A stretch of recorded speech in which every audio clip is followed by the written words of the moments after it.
বছর ধরে এটা বাজাইতেছি। এটা আমার দাদা করেছে, আমার বাবা করেছে, আমার ভাই করেছে, চাচা করেছে। এটা 5 পুরুষ চলে গেছে। আজকে 2 মাস হয় আমারই নিজের বড় ভাই, সেও বাজাতো, ও মারা গেছে। হ্যাঁ, এখন আমার প্রতি আর কেউ এটা থাকবে না, কেন এখন আমার বয়স হয়ে গেছে। আপনার ছেলে তো রয়েছে, আপনার ছেলে রয়ে গেলে কি হবে? তার যদি মনে না চায় সঙ্গীতের পিছনে, আমি কি জোর করতে পারবো?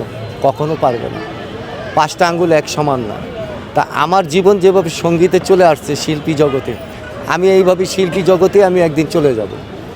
তা আমি চলে গেলেও মানুষ তো আমার জন্য মনে করবে, আর কি থাকতে পারে? তারপরেও আমার প্রতি যদি সরকারের কোনো দৃষ্টি থাকে, তার নজরে পড়ে, তাহলে উনি আমাকে হেল্প করবে।